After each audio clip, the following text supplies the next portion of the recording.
Hello, Year One. Welcome to our Wednesday guided reading session. As you can see, today is going to be a little bit different. Instead of reading a book or a piece of non-fiction text, we're going to be looking at a poem today.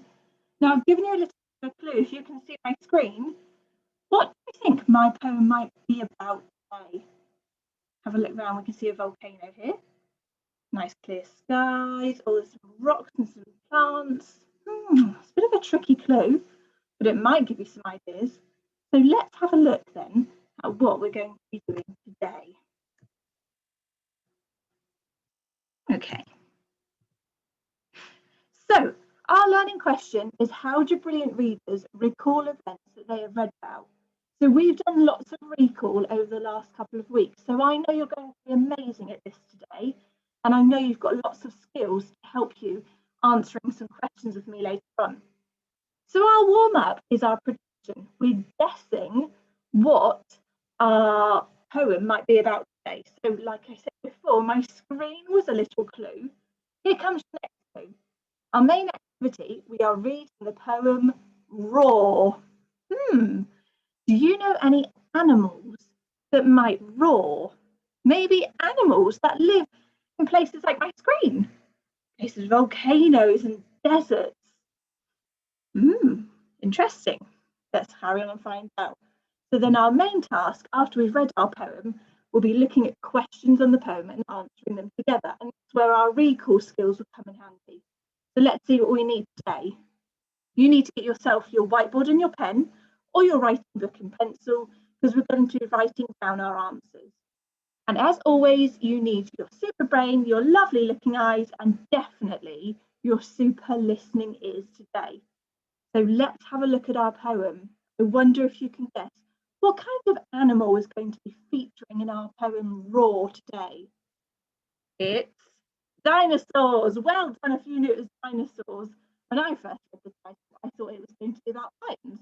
You might have guessed the same as me. Here we go, reading the poem Roar.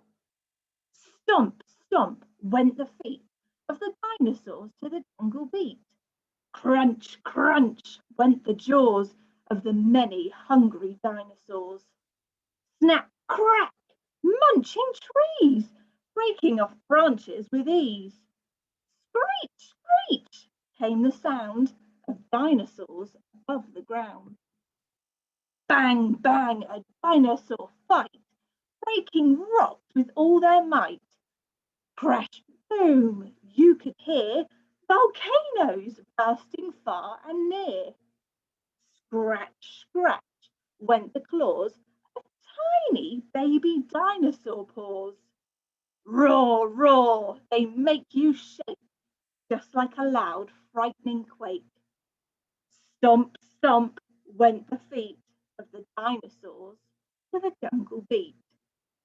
Super listening ears, everybody. I hope you enjoyed the poem. Now we're going to look at some of the sounds mentioned in our poem and see if we can remember what kind of things those sounds link to. So here comes our first sound, and it was one of the first and the last sounds that we heard in the poem, and it's the sound stomp. Now, when I was stomping, because you can only see the top of me, I was stomping with my hands. But if I was going to stomp properly, what part of my body do you think I'd use to stomp like a dinosaur? Can you stomp like a dinosaur? I'd use my feet. Stomp, stomp, stomp. The next one, crash, boom. So that was something that made a big crashing noise before it went boom. And you might see it in my screen. Can you remember what it was? It was the volcano. Crash, boom. Here comes our next sound. Scratch, scratch. Now these were made with tiny paws from the baby dinosaurs. They were scratching. Can you scratch like a tiny baby dinosaur? Come on, scratch on your table, see what different sort of scratching noises you can make. And here comes our last sound to look at. Bang.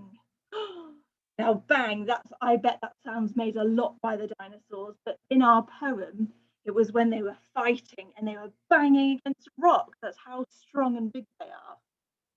Okay, so we've had a look at the poem today. We've had to look at some of our sounds to remind us of different parts and different movements in the poem. Now let's have have a look at some of the questions and see if we can remember using our super recall skills. Okay, so how do brilliant readers recall events that they've read about? So before when we've done this, we have either had to go at pausing the video and looking back at the book, which is something again that you could do today if you want to have a go at answering questions by yourself. We've used what we can remember, and today we've been thinking about the sounds that link to different parts of the poem. So let's have a look at our first question. Number 1, what went stomp?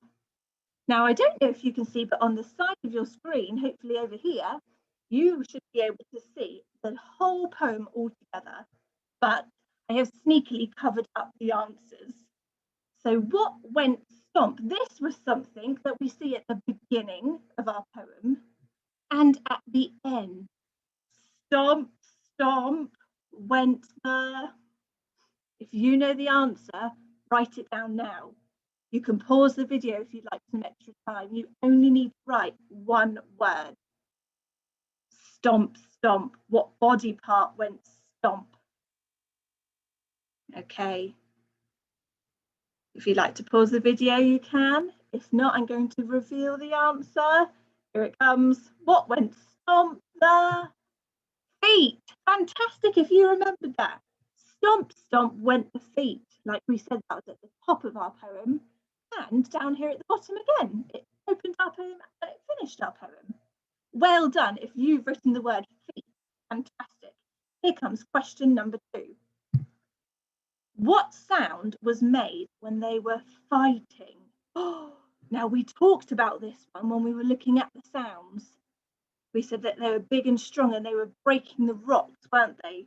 What kind of sound do you think you'd hear with the rocks breaking? So there's some skills you could use here, thinking about the sounds we talked about. You can pause the video and look back at the poem, or you might just remember the sound straight away. Remember, you've only got to write one word. So question number 2, what sound was made when they were fighting? Write down that sound now. You can pause the video if you'd like extra time. The sound that they were making for a dinosaur fight, as we're going down looking at our poem here. Crunch, crunch went the jaws, no, snap, crack, munching trees. Screech, screech came the sound of dinosaurs. Oh, a dinosaur fight. What was that sound? Bang, bang. So if you've written the word bang, well done. You remembered that's the sound they made when they were fighting. Here comes question number 3. What word is used to describe the baby paws? I nearly said it then as well. What word was used to describe the baby paws, so the baby dinosaurs? We know we were talking that they were going to scratch, weren't they? So see if you can look down in our poem, look for that scratch, scratch sound. So we've already gone bang, bang for the dinosaur fight. So it must be carrying on down the poem. There's crash, boom. If you want to pause the video now to write your answer, you can. Remember, it's just one word. There's volcanoes, no.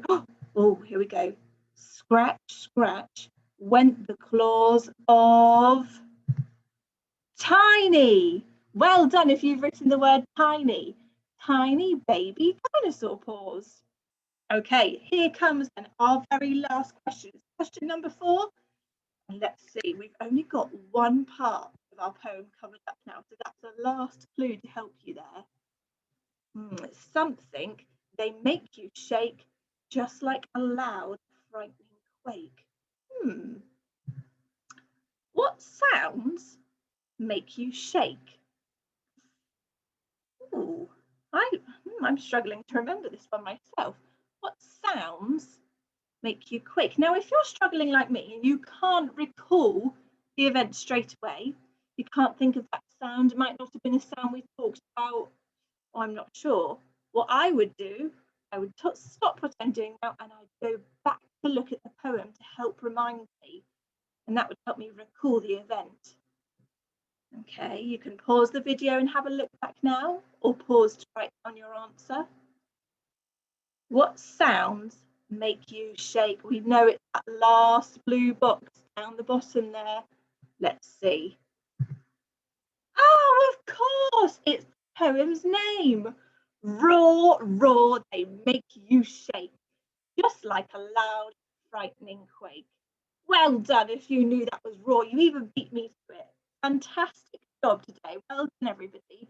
And you are all brilliant readers recalling events today. Super job. Okay, stop there. Fab! Well done, everybody. I hope you enjoyed looking at a poem today. And tomorrow we'll be trying our next guided reading today instead of Friday. So I'll see you all tomorrow. Have a brilliant rest of your day and well done for trying your best and using super listening ears.